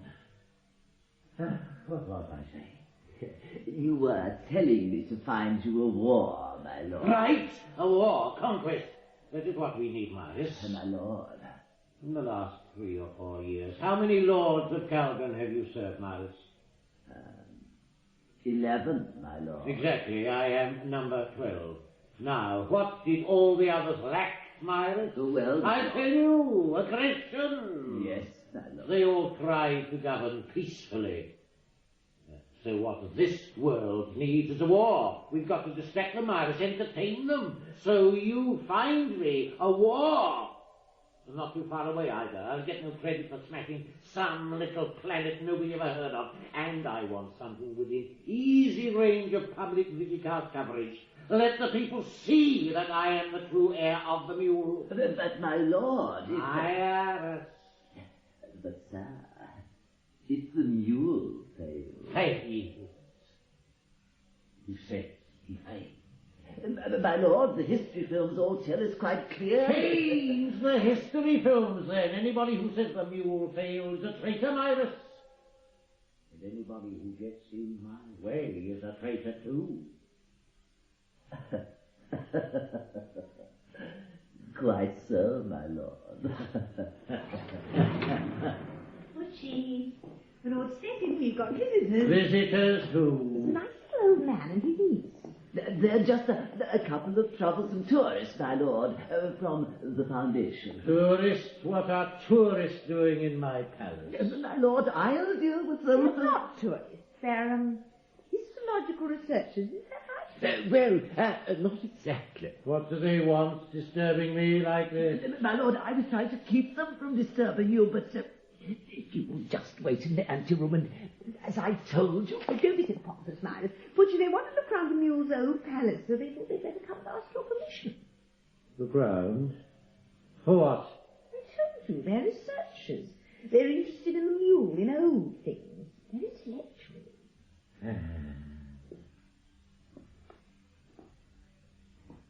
Bring them here. My lord. Thank you for seeing us, my Lord Stettin. What do you want in the mule's palace? Just to study, my lord. And you? Oh, I've just come for the holidays, my lord, with my uncle. Oh, be nice to them, Butchie, you pretty little girl. Yes, she is. Not so little either. She's beautiful. What's your name, young lady? Lady Callia, I believe you have just made a fundamental error.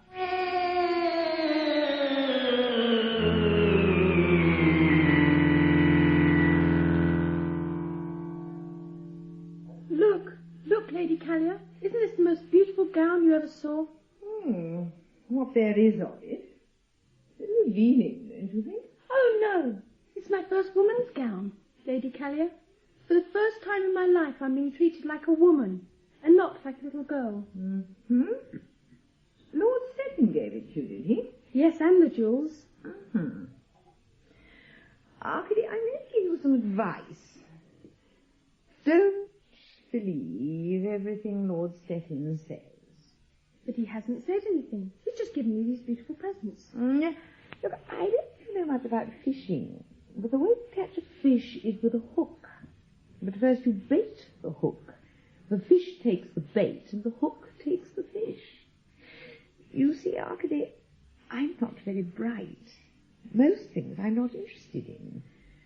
Stettin's interested in war, all right, I don't mind. I'm just interested in Stettin, in keeping him. So war's all right, but if he gets too interested in you...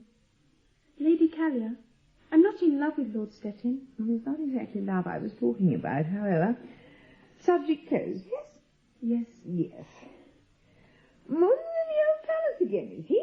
In the library there, yes. Well, it's beyond me what he finds so fascinating in there, all those dusty old films. Do you understand it, Arcady? Oh, yes. It is very important.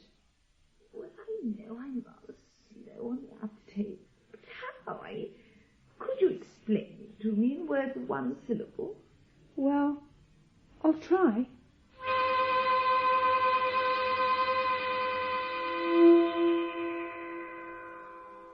And of course, Butchie, I couldn't really understand most of what she was talking about. Well, she is intelligent as well as beautiful. And young. Yes, Butchie, quite. But anyway, I did struggle to keep up with her, and I found out one thing that I thought you might be interested in. Well, she was explaining how it was that Mum was trying to find some clues about something called the Second Foundation. She is wasting his time. There is no such thing. Well, that's what I thought, but I didn't like to say anything. Anyway, what was interesting was that Arcady mentioned just in passing that because people on Terminus thought this Second Foundation thing would protect them, they didn't bother much with self-defense anymore. So? Well, I may be stupid, but I thought, well, if my Butchie wants somebody weak to conquer and he doesn't want to have to travel too far, well, the Foundation seems like a good target. Well, of course, it's probably just another of my silly ideas. I don't know why I mentioned it, really, Butchie, I'm telling you. The mule conquered the first Foundation. Did he? And he did not have much trouble with it either. The second foundation myth did not stop him. Oh, well, maybe it's his worth thinking about. Maybe it is. You have heard of history repeating itself. Kalia, you are not just a pretty face after all. Oh, Butchie, couldn't we get married, please? I mean a proper wedding. Wedding? Kalia, I have a war to fight. I have plans to make. I have a world to conquer.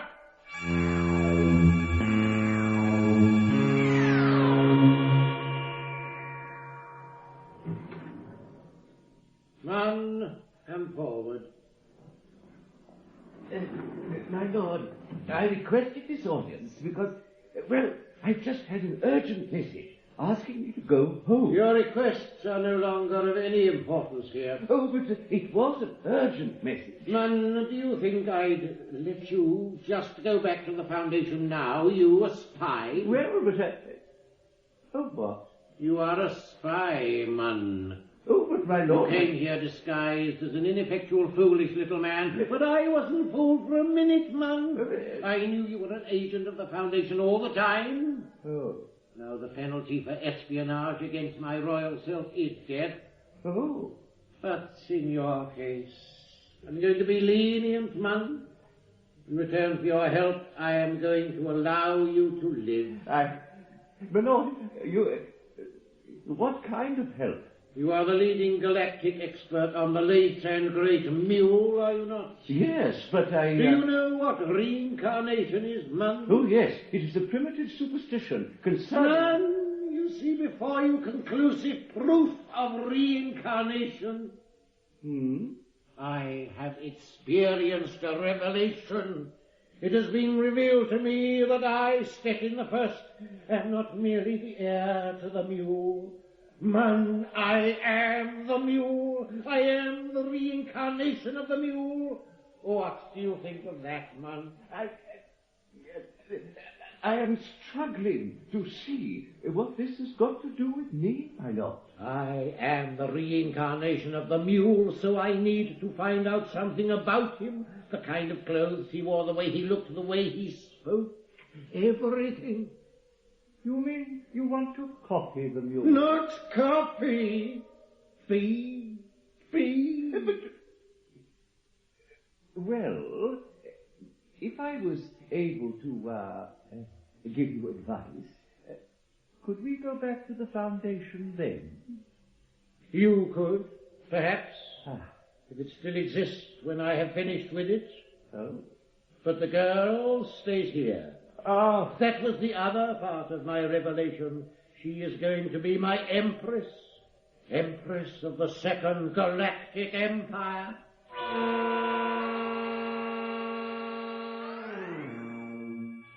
Don't ask questions, Arcady. Look, if you don't leave before Ward is declared, you won't be able to leave at all.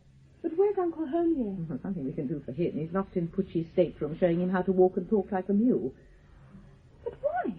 Because, not to put too fine a point on it, Putchie has turned the corner. He's busy convincing himself that he's not Stettin Bulk, one-time junior gunner of the fleet, but he is, in fact, the reincarnation of the Mule, none other. But that's silly. I think that's silly. What about his other idea or revelation, to make you Empress of his galactic empire? You mean? I mean the Hook, remember? He wants to marry you. He's got poor Maurus organizing the ceremony now. But he hasn't even asked me. No, he won't ask you. He'll tell you.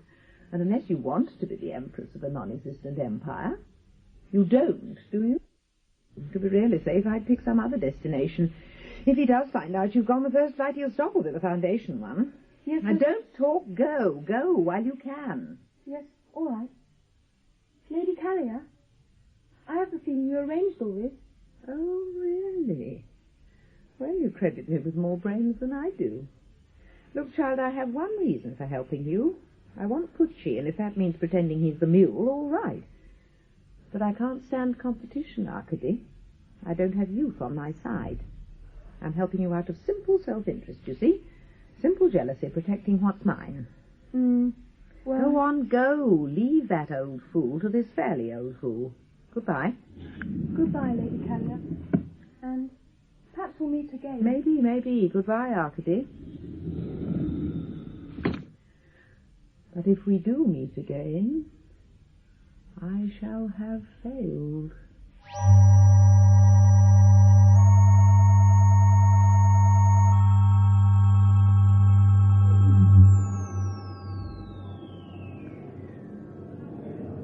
Can I help you, miss? Oh, yes, I want a ticket. Where to? Where's the first flight going to? Foundation. What about the next one?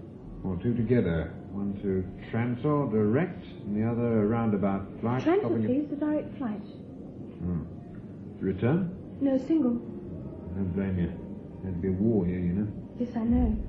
That'll be 172 credits, please. 172? I've only got 170. Here you are, young lady. 2 credits. Oh, I couldn't... Take them. Thank you very much. There's your ticket, miss. Thank you. Any baggage, miss? No, none, thank you. So you're going to Trantor, miss? Yes, that's right. So am I. And so is my wife. She's over there, if you care to meet her. Maybe travel with us.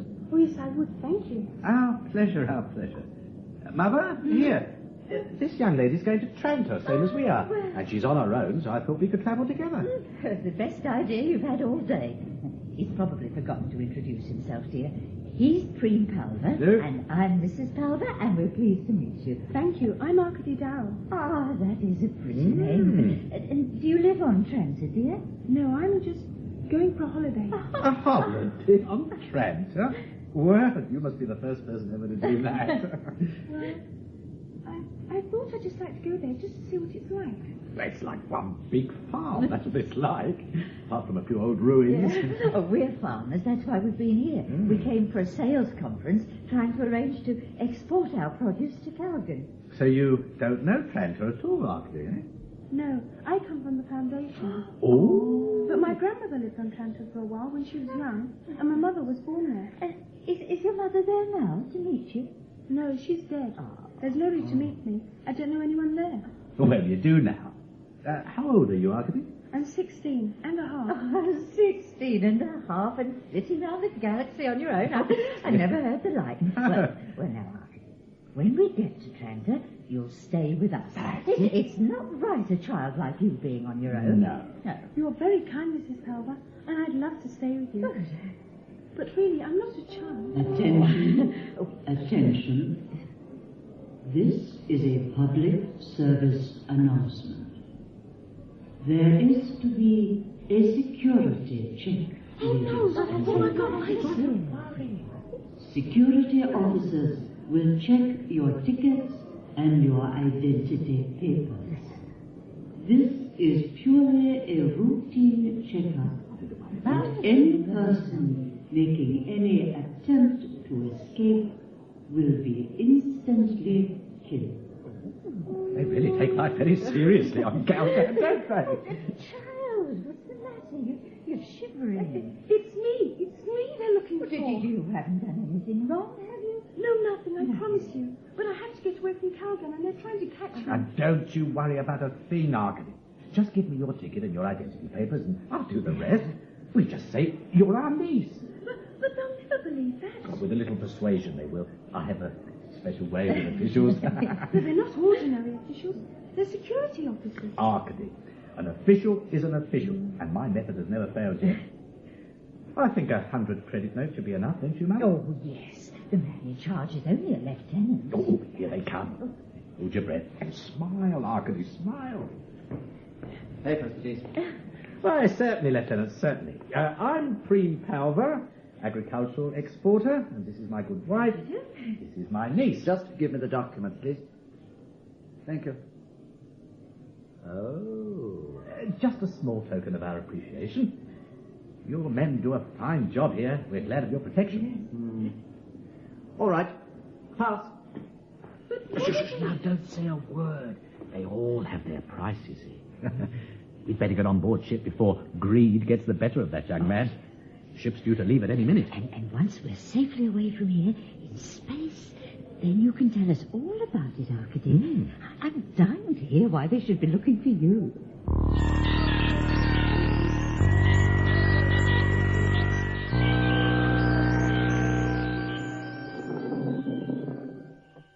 more, Darrell. Yes, I heard. You got my message? Then what are you going to do about Arcady? There's nothing I can do. Did you get my message? Oh, yes, yes. Now, look, Darrell, that child could be in danger. Professor, please. Now, just sit down. There's nothing we can do to help Arcady, but we can help ourselves.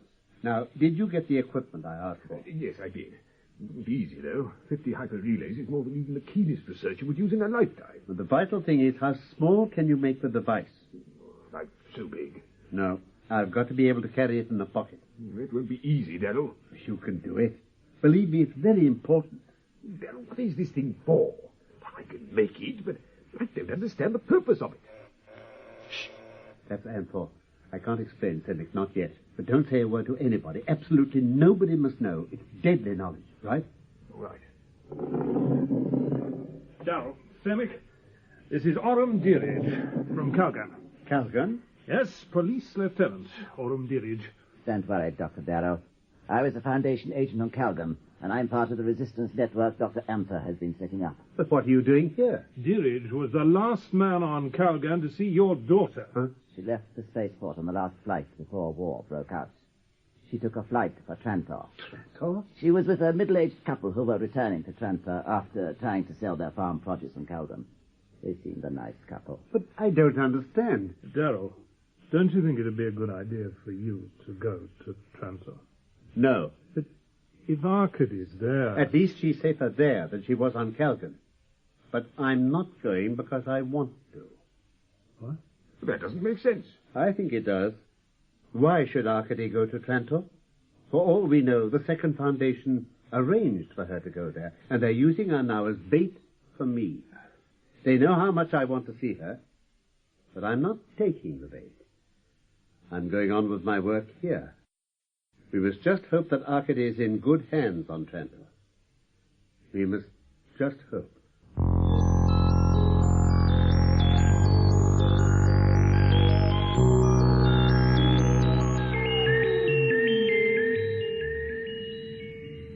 Arcady, why don't you tell me what's bothering you? I'm not sure myself, Mr. Palver. Is it the food? You're getting enough to eat, aren't you? And Mother's a wonderful cook. And your bed's comfortable, isn't it? There's nothing wrong here, Mr. Palver. You've both been very kind to me. I've enjoyed the sightseeing and I like life here. But, you see, the more I think about what happened on Calgan, the more suspicious it seems. Suspicious? I mean, I thought I was escaping. I thought I was taking decisions. But the more I think about it, the more it feels as if it was arranged. As if I was sent here. Sent? To us? But we only met you by chance. And who would want to send you from one end of the galaxy to the other? What did you say? What? That's it. Selden created one foundation on Terminus, and the second foundation at the other end of the galaxy. Star's End. But the galaxy's like an oval dish, isn't it? So there is no other end. Mr. Palver, I have to get back to the Foundation. I must tell Father. Well, back to the Foundation? Oh, but how? You have a small spaceship, don't you? Oh, yes, but I don't know if it could travel so far. It's pretty old, and it's only designed to carry farm produce, Arcady, vegetables and fruit stuff. That's perfect. Mr. Palver, what is there a shortage of in any war? Ammunition? Food. Vegetables, fruit, food. The prices rocket up, and anyone with a whole shipload of food would make a fortune. Oh, a fortune, you say? One load of fruit and vegetables will be worth its weight in uranium on the Foundation now. Oh, well, maybe the old ship could reach that far, but... Well, I'd have to speak to Mother, of course, but... A fortune? Oh, that does sound interesting.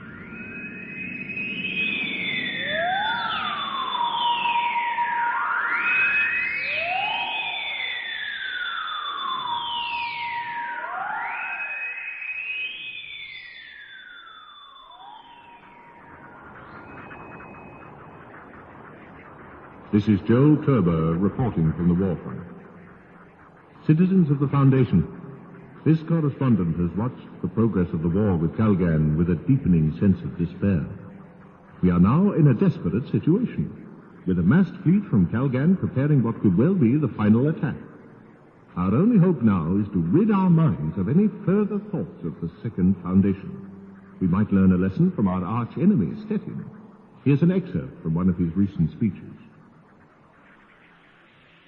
So the second foundation will save them, will it? So where is it? Where is the all-powerful second foundation? I'll tell you. Nowhere. Nowhere. It does not exist. There is no such thing.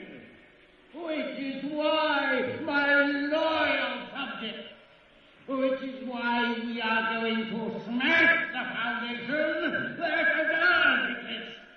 The first, the one and only foundation. The mule did it. And I, the mule incarnate, I will do it again.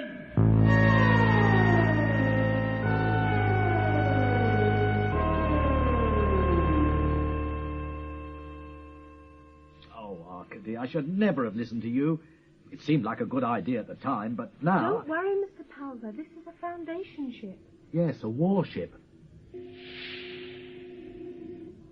Are these the prisoners? Sir! There's no need to scream. Sorry, sir. Right. Now, who are you? I'm Prim Palver. I'm a farmer. Just a farmer from Trantor. I thought I could bring some food to the Foundation to help the war effort. God, does that make sense? The ship is crammed with food, yes, sir. And you? You're who? I'm Arcady Dowell, the daughter of Dr. Toran Dowell of the Foundation. And Mr. Palver was taking me home when you stopped us. Oh, you're the child who got stuck on Calgon, aren't you?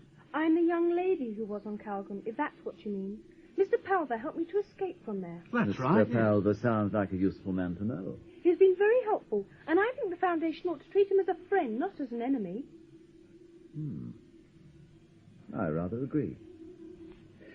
You're not suspect anymore. Oh, good. Thank you.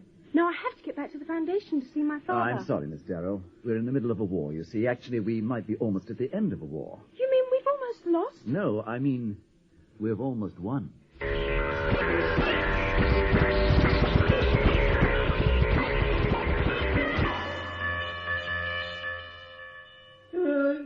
Miles, it's not fair, is it? It's not fair. The mule conquered the Foundation. Why didn't I? Why not? Of the various reasons for your complete failure, I doubt whether you could understand one of them, even if you had the time, which you don't. Stettin, pull yourself together. In a very short time, the survivors of the invasion fleet are going to get back to Calgon, and they're not going to care about explanations. The least they'll want is your head, minus the body. And the only way to maintain your present wholesome condition is for you to go now, far away, quickly, before they get here. But the government will rule Calgon. I will. I've had sufficient practice serving one half-wit dictator after another. I think Calgon has had enough of military dictators. I think the planet is ready for a civilian dictator now. But you must go. Quickly. I've prepared a ship for you. I suppose I couldn't take Munn with me. Certainly not. I'm going to be very nice to Homer Munn. I need him to negotiate a reasonable surrender with the Foundation. You'll have to go alone. Not quite alone, Midas. Yet Talia will stand by me. She'll still call me Pucci. I very much doubt if she'll ever call you Pucci again. What will she? I have no idea. Several hours ago, an unidentified spaceship of a very peculiar design was seen to land on the far side of Calgon. Talia was seen to board it, and the ship was seen to leave again for an unknown destination. Well, that's not possible. Talia's too simple-minded to have left me. She worshipped me. As long as was necessary. But where could she have gone? I have a shrewd idea. She's gone to a place you said did not exist. I know for certain the second foundation does exist. And I know exactly where it is. What? Where? Calgar. And so I was on Calgan for the signing of the surrender, and I had a good look round the place. It's just an insignificant little holiday planet. It can't be the second foundation. Or if you came here for the first time, would you recognize it as the technological center of the galaxy? Well, Look, the number of scientists of the first foundation who actually control our physical science is very, very small. Well, why shouldn't that be true for the second foundation, too? Just a tight, well-organized oligarchy. And they're hidden even from their own host world. Which we have just defeated. We defeated that fool Stettin. So now, where's the last place we'd think of looking for the second foundation? Calgan. And where was the place the Mule never thought of looking? His own capital, Calgan. All right. If you are right, Anthor, how are we supposed to find these second foundationers on Calgan, eh? Who are they? How can we tell them from everybody else? And how can we protect ourselves from them? I think I can answer your questions. The solution to the last problem, our protection, is also the solution to how we can identify second foundationers.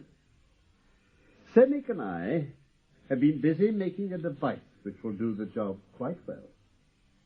This. What is it? It creates and maintains a field of mental static.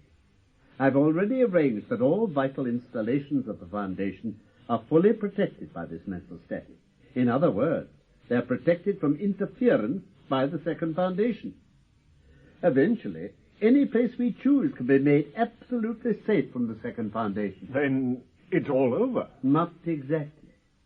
You see, the second Foundation does still exist, but not on Calgan, Anthor. Well, where then? Where? I'll let Arcady explain. It was her idea. It was more intuition than idea, really. Something Mr. Powder said on Trantor. It just suddenly made me see. It was really so simple. You see, Selden gave us the clue that the second foundation was at the other end of the galaxy. But what is the other end? A cross-section of the galaxy is a circle, and a circle has no end. We are on the edge of the galaxy, on the rim. And if you follow the rim of a circle, you'll come right back to where you started from. And there you'll find the second foundation. There? You mean here? Yes, here. It makes sense, doesn't it?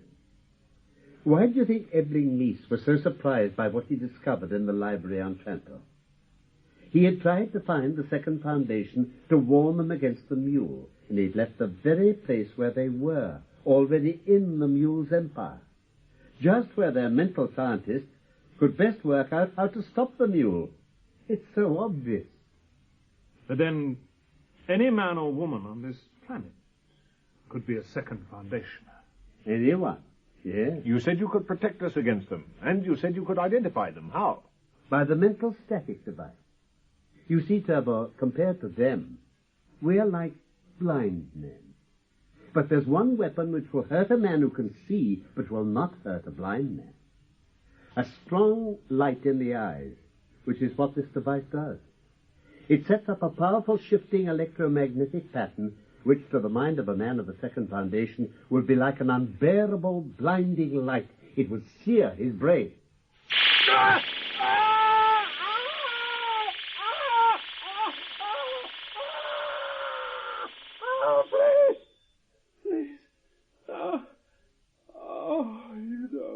You are of the second foundation, aren't you, Anthor? Yes. Yes. And the second foundation is here, on Terminus? Yes. Yes. The situation was growing dangerous. You knew that our physical scientists were becoming interested in brainwave patterns, and that we were close to developing the mental static device. I had to stop it without ruining Selden. You tried to control your group. Join it. Try to divert your attention and suspicions away from us. The Calgan War was such a distraction. I tried to distract you, Darrell, from your work on the mental static device by getting you to go to Transor, to Arcady. Why didn't you control my mind? You were thought to be important for the future government of the First Foundation. The answer wasn't to control individuals, but to control the times, the circumstances. And for how many of you are there in the Second Foundation? There are 50 of us. We didn't need more.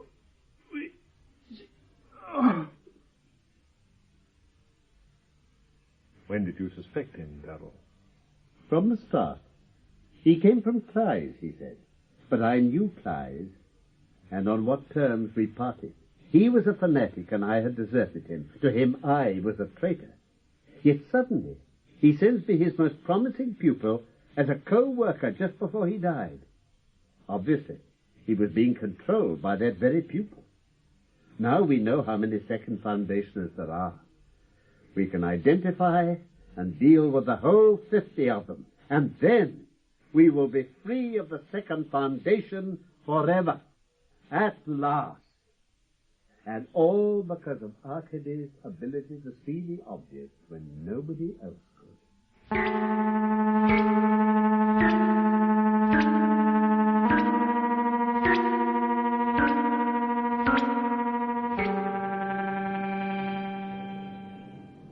Goodbye, Mr. Palver. I'm sorry you have to go.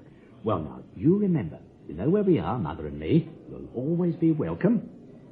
Goodbye, Dr. Darrell. Goodbye, and thank you for taking such good care of Arcady. Oh, please, I should be thanking her.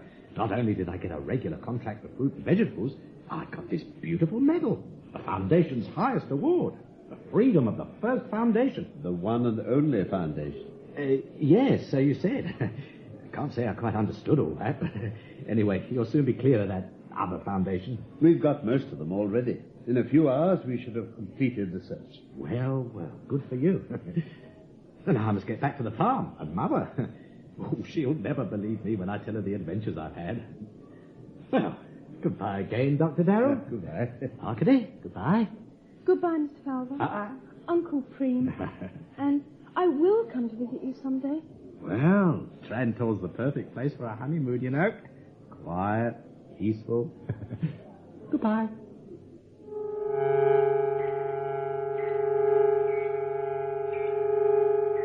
The Empire will vanish, and all its good with it. Its accumulated knowledge will decay, and the order it has imposed will vanish. Interstellar wars will be endless. Interstellar trade will decay. Population will decline. But psychohistory, which can predict the fall, can make certain statements concerning the succeeding Dark Ages. The Empire has stood for 12,000 years. The Dark Ages to come will endure not 12, but 30,000 years. We must fight that by conserving the knowledge of the race. My plan is to set up a foundation devoted to the preparation of an Encyclopedia Galactica. This will reduce the Dark Ages to only 1 millennium. And another foundation will be established at the other end of the galaxy, at Star's End.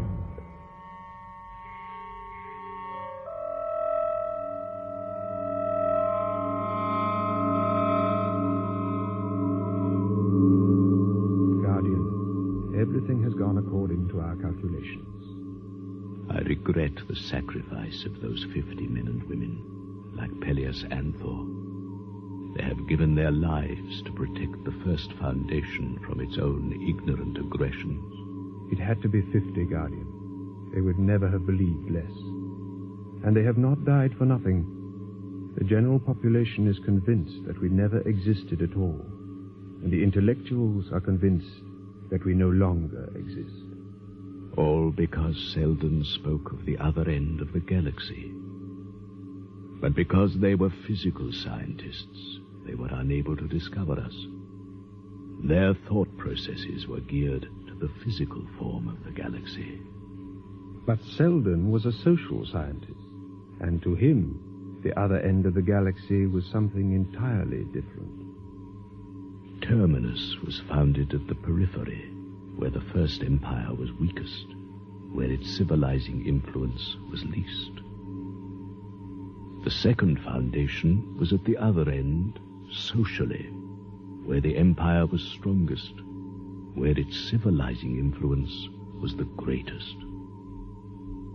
And Selden allowed himself a little poetic imagery when he spoke of the second foundation. All the universe was once guided from this rock. All the apron strings of the stars led here. All roads lead to Trantor, and that is where all stars end.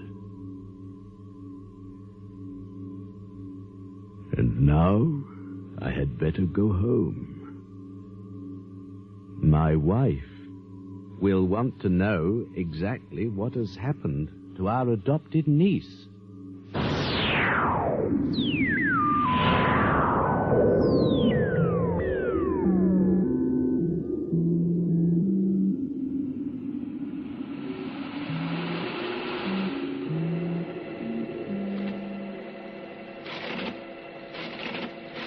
Title, Foundation.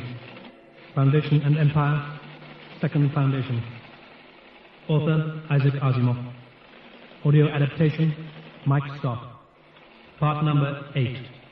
Part title, Star's End.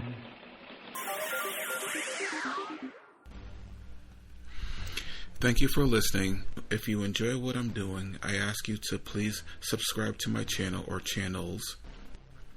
Well, hope you enjoyed, and until next time, stay safe, wish you well, peace.